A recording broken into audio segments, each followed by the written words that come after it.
Tidak semua luka terlihat di tubuh, ada yang tinggal di dalam.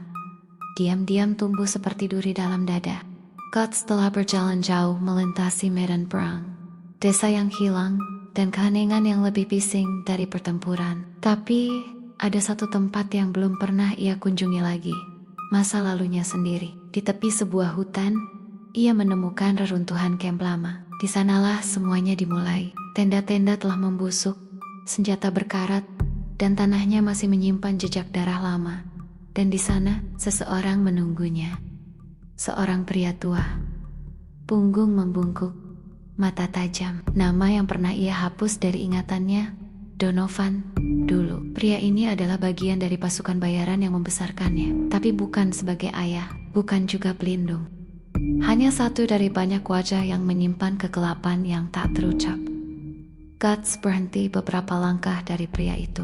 Tidak ada sapaan, tidak ada senyum, hanya diam yang panjang dan sejarah yang berat.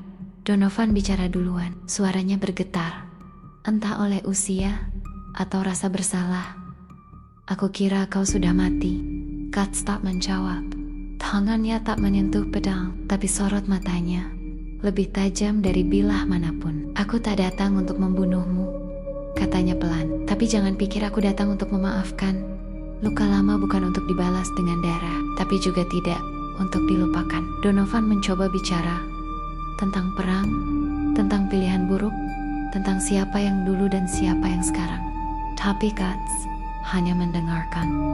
Dan setiap kata yang keluar tidak menyembuhkan, hanya menambah rasa sakit yang telah ada. Malam itu, dua bayangan duduk di bawah langit kelabu, tidak sebagai kawan, bukan juga sebagai musuh, tapi sebagai dua jiwa yang tersesat di masa lalu yang sama. Saat pagi datang, Donovan telah pergi. Guts tidak tahu apakah ia akan kembali, tapi ia tahu satu hal, ia tidak lagi dikuasai oleh rasa takut dari masa kecilnya. Kini, ia adalah luka yang tidak bisa dibuka ulang. Luka lama tidak menghilang, tapi pada akhirnya, mereka tidak menentukan langkah kaki.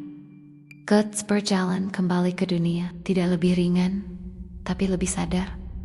Karena terkadang keberanian bukan membunuh masa lalu, tapi menatapnya dan tetap berjalan.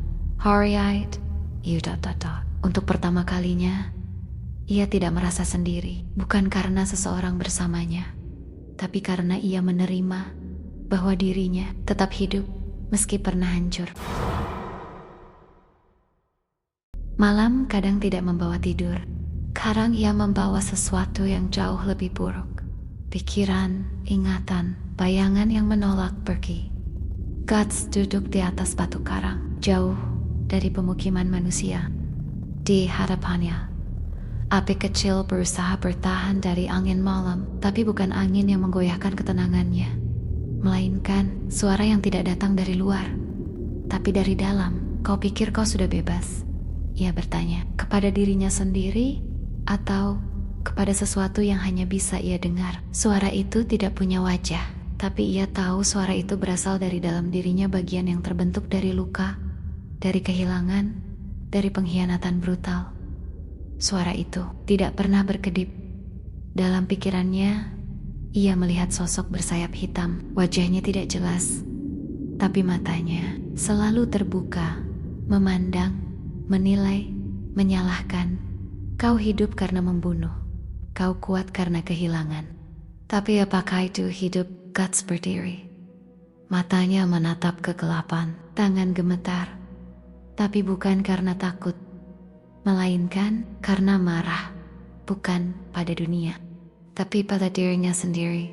Malam itu, Guts tidak melawan monster, tidak bertarung dengan makhluk iblis atau tentara musuh, tapi ia bertarung dengan sesuatu yang lebih licik, dirinya sendiri. Penyesalan, kesepian, rasa bersalah yang menempel seperti darah kering di kulit yang tak pernah bisa dibersihkan. Berapa banyak yang harus mati agar kau merasa cukup? Apa arti keadilan jika semuanya telah tiada? Apa bedanya kau dengan mereka? Guts mendengar semuanya, dan ia tidak menjawab, tapi ia juga tidak mundur. Ia berdiri diam di tengah kegelapan mutlak, dan ketika pagi mulai muncul, ia masih berdiri. Mata itu masih menatapnya, tapi sekarang menatap balik. Tidak semua pertarungan dimenangkan dengan pedang. Ada yang hanya bisa dimenangkan dengan bertahan, dengan tidak lari. Malam itu, Guts tidak mencari pahlawan. Ia tidak mencari monster. Ia hanya menjadi manusia. Seorang manusia yang menolak dibentuk oleh suara di kepalanya.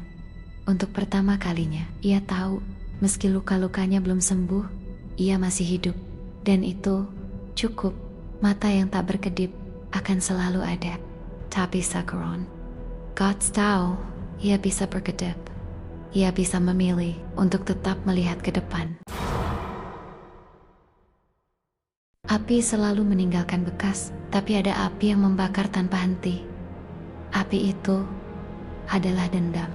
Di medan perang yang telah mengering dari darah, Guts berdiri dengan tangan masih menggenggam pedang raksasanya. Di sekelilingnya, tanah hitam bekas kebakaran, dan langit merah menyala oleh asap yang belum reda. Ia tidak tahu berapa banyak waktu telah berlalu sejak suara terakhir berhenti. Tapi ia tahu satu hal, ini belum selesai. Di kejauhan, suara tawa lirih terdengar. Bukan tawa kebahagiaan, tapi tawa orang yang telah kehilangan segalanya. Seorang pria bernama korban mantan tentara bayaran, yang sekarang menjadi pengecut berbaju imam, muncul dari balik reruntuhan. Ia mengenali Guts. Dan Guts mengenali tatapan itu. Tatapan orang yang menyulut api di malam berdarah. Kau datang untuk membakar kami semua, bukan? Tidak, aku datang untuk mengakhiri yang kau mulai. Mereka tidak bicara banyak. Di dunia Guts, kata-kata tidak punya tempat, hanya suara logam beradu, dan api yang memantul dari mata yang tak mau menyerah. Pertarungan mereka bukan pertarungan dua manusia, tapi dua jiwa yang terbakar karena dosa masa lalu. Setiap tebasan adalah penghakiman, setiap serangan adalah ingatan akan semua yang telah hilang. Korban menyerang dengan kemarahan, tapi Guts bertahan dengan kesunyian, karena yang diam adalah mereka yang paling dalam lukanya. Ketika akhirnya pedang Guts menghantam tanah dan tubuh musuhnya terhempas, ia tidak bersorak, tidak bersyukur, hanya diam. Karena kemenangan di medan perang tidak pernah terasa seperti kemenangan. Api yang membakar malam itu mungkin telah padam, tapi api di hati Guts masih menyala. Karena di setiap nyawa yang ia ambil, ia merasa satu bagian dari jiwanya ikut terbakar. Tapi ia tetap berjalan, karena tidak ada jalan kembali, hanya ke depan. Dalam dunia yang menolak memberi pengampunan, satu-satunya pilihan adalah menjadi nyala yang tak pernah padam. Dan Guts adalah nyala itu. Di utara, berdiri sebuah benteng yang tidak dicatat dalam peta biasa. Dindingnya tinggi, terukir luka-luka waktu, dan langit di atasnya selalu kelabu. Penduduk menyebutnya benteng berdarah, tempat di mana langit tak pernah benar-benar pagi, dan malam datang sebelum matahari tenggelam.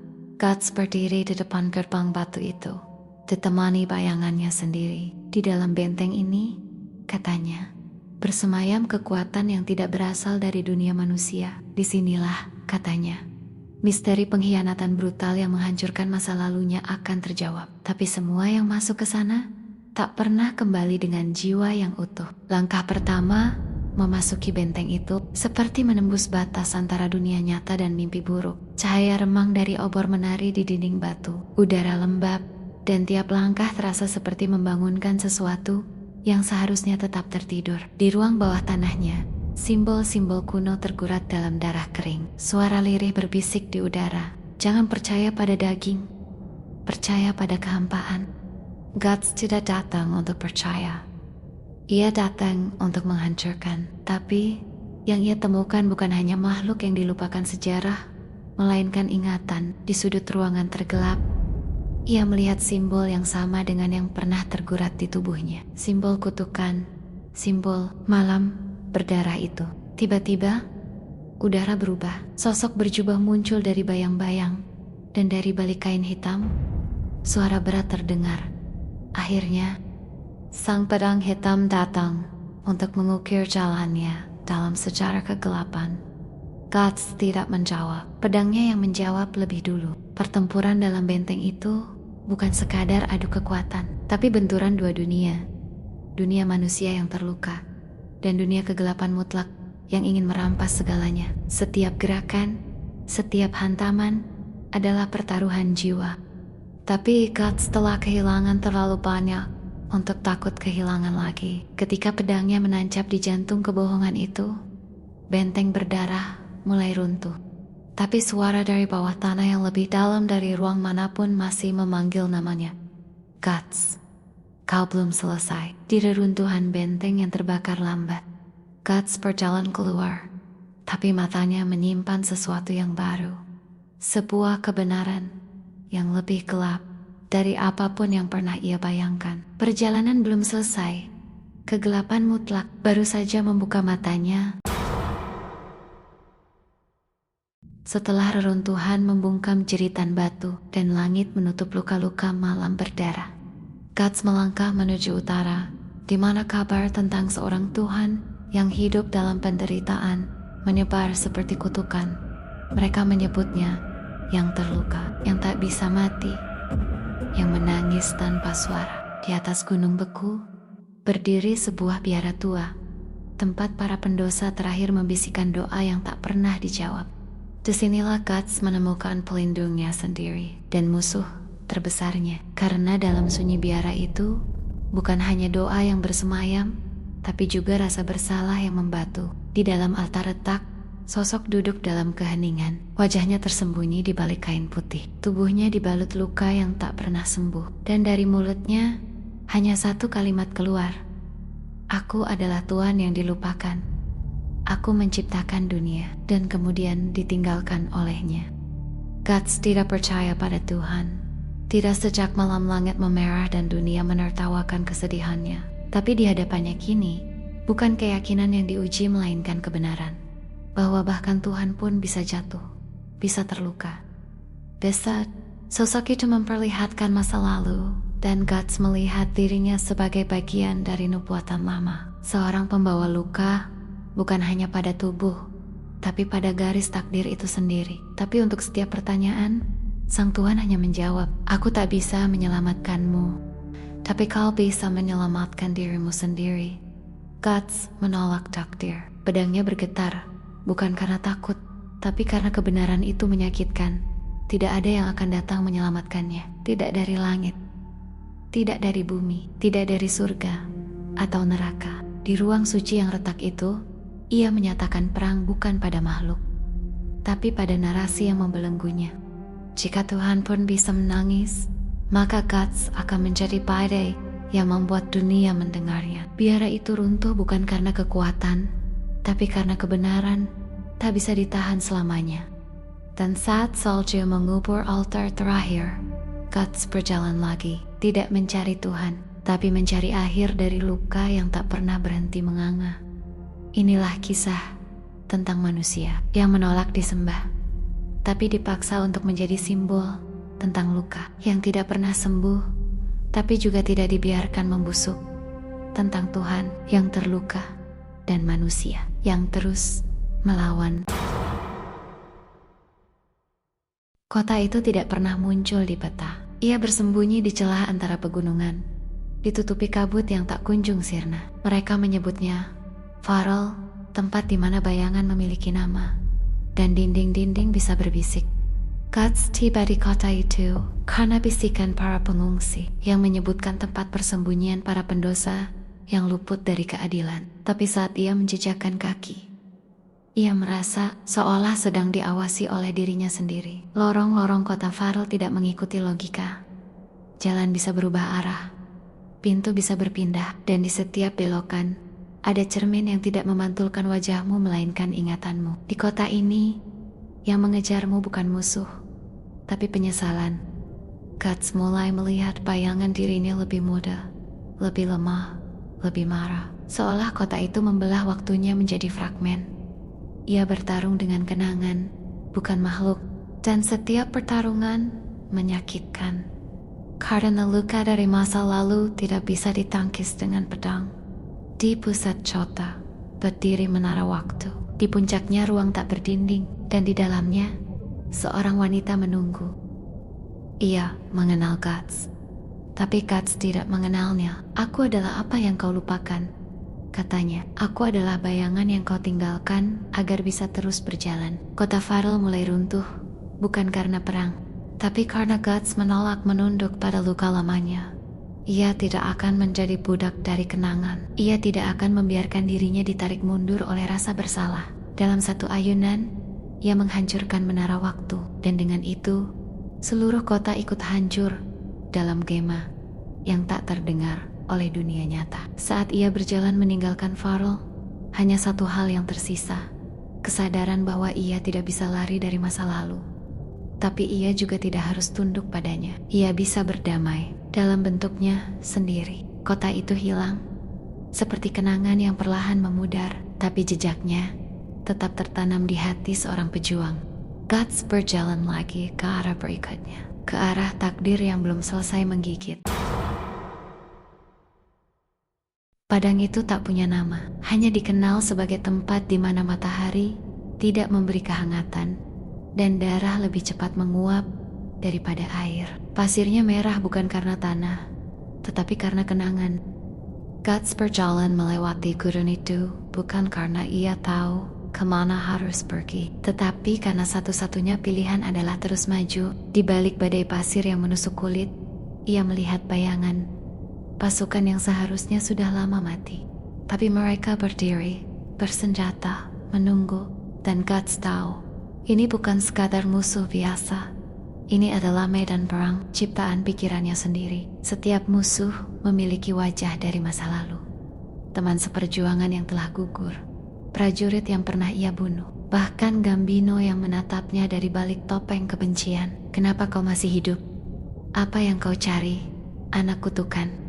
Suara-suara itu tidak datang dari luar, tapi dari dalam dada Guts sendiri. Ia bertarung bukan hanya dengan pedang, tapi dengan kehendak. Dengan setiap ayunan, pasir terangkat seperti debu waktu. Setiap luka yang ia terima terasa seperti hukuman dari jiwa yang belum tenang. Tapi ia tidak mundur. Tidak kali ini, karena di balik medan semu ini tersembunyi satu sosok yang nyata. Serdadu bayangan berpakaian zirah gelap, mata berkilat seperti bara, membawa lambang dari masa depan yang tak bisa dihindari. Pertarungan itu bukan soal menang atau kalah, tapi soal apakah jiwa Guts masih punya tempat untuk percaya pada sesuatu selain kebencian. Serdadu bayangan itu berbicara tanpa mulut. Kau pikir kau bebas hanya karena terus bertarung? Kau pikir pedangmu menyelamatkanmu dari menjadi seperti kami? Tapi Guts tidak menjawab. Ia hanya mengangkat pedang yang lebih besar dari dosanya sendiri dan menghantamkan takdirnya pada sosok itu. Saat debu mereda, medan perang itu hilang seperti mimpi buruk yang tersapu fajar. Tapi Guts tahu, pertempuran itu nyata. Luka-lukanya nyata, dan yang paling nyata adalah rasa sunyi yang datang setelah semua selesai.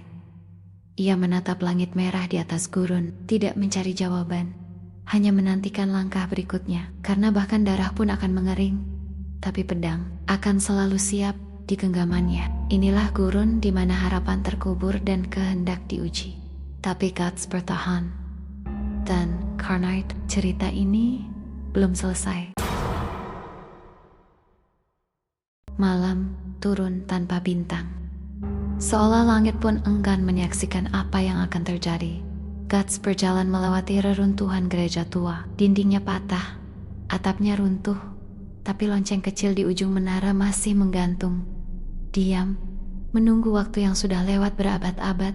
Di altar yang retak, tergeletak kitab yang halaman-halamannya koyak. Debu menutupi kata-kata suci yang tak lagi diingat. Guts mendekat, bukan karena iman, tapi karena ada bisikan yang memanggilnya. Suara kecil, seperti doa seorang anak, tolonglah kami. Sebelum gelap datang lagi, bayangan di dinding mulai bergerak sendiri. Bukan karena cahaya, tapi karena kenangan. Guts melihat wajah-wajah yang telah lama hilang. Seorang ibu yang tak sempat memeluk anaknya. Seorang ayah yang mati demi menyelamatkan kota yang kini tinggal abu. Dan seorang wanita dengan mata yang memohon, tapi suara yang tak terdengar. Semua bersatu dalam satu bisikan. Doa kami tidak pernah sampai. Guts tidak percaya pada dewa, tapi Malam itu, ia mulai bertanya apakah doa yang terlupakan bisa berubah menjadi kutukan. Dari balik altar, muncul sosok berjubah kelam. Wajahnya tersembunyi di balik tudung, tapi tangannya gemetar saat mengangkat salib terbalik. Kau membawa cahaya yang dibentuk dari luka, tapi setiap cahaya juga memanggil bayangan yang lebih dalam.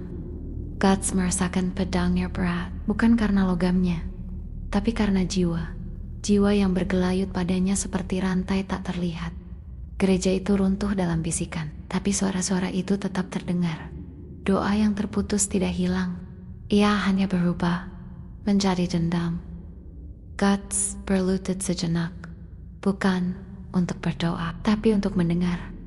Dan ia mendengar satu suara.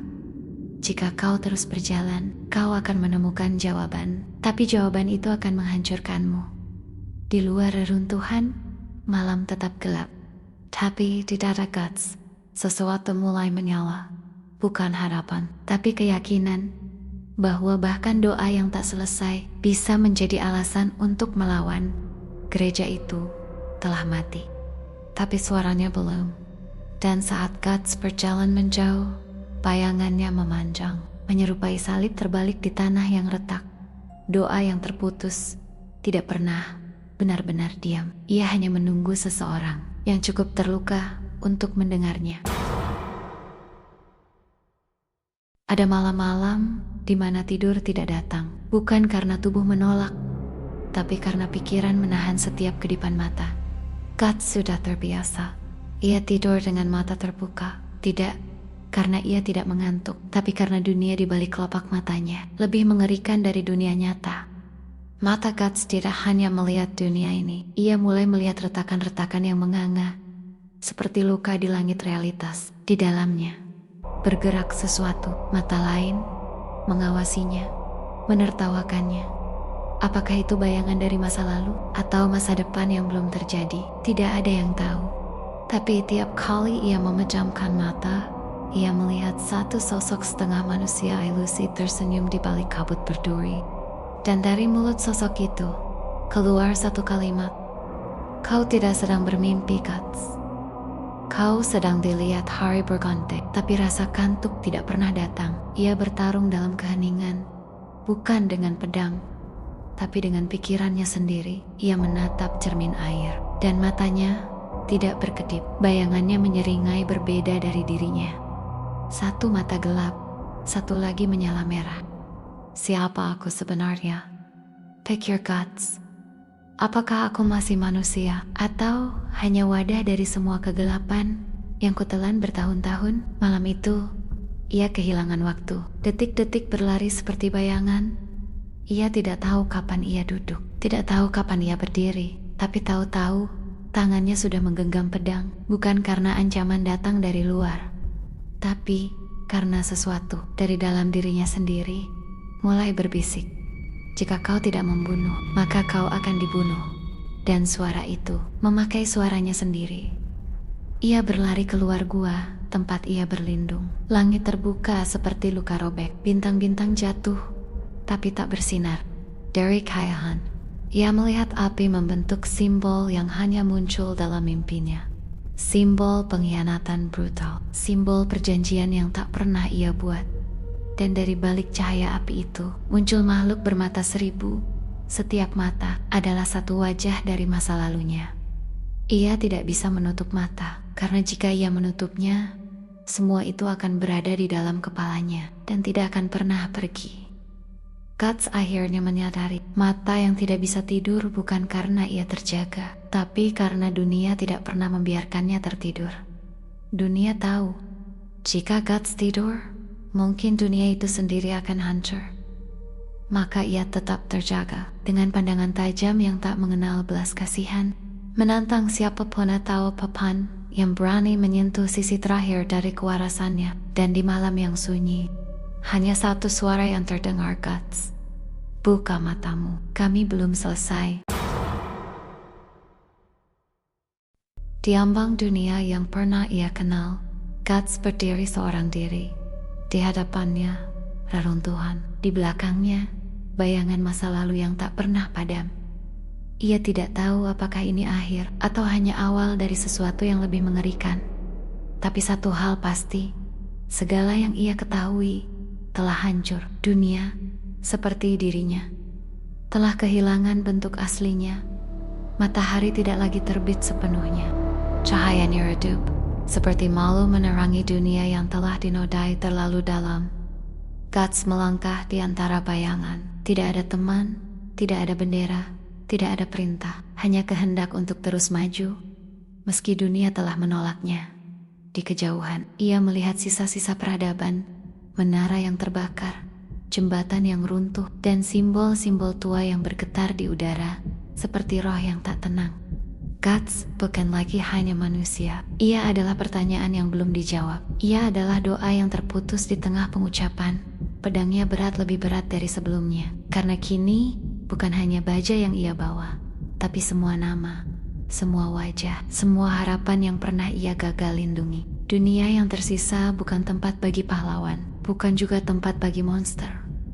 Ini adalah tempat bagi mereka yang tidak mati, meski seharusnya sudah terkubur. Dalam keheningan yang memekakkan telinga, ia mendengar suara kecil, suara seorang anak, suara seorang ibu, suara sahabat, suara pengkhianat, semua memanggil namanya. Tapi ia tidak menjawab, karena suara-suara itu bukan untuk didengar, mereka untuk dikenang, untuk dibawa. Dan ia membawa mereka semua. Dalam jantungnya yang kini seperti besi, yang tak bisa mencair, dunia telah berubah menjadi labirin, tanpa jalan keluar. Langit dan tanah tidak lagi bersahabat. Tapi Guts melangkah, tidak untuk menyelamatkan siapapun, tidak untuk mencari pengampunan, tapi karena jika ia berhenti, maka seluruh perjuangan, seluruh darah, seluruh malam berdarah itu akan sia-sia. Ia tidak akan membiarkan dunia menang.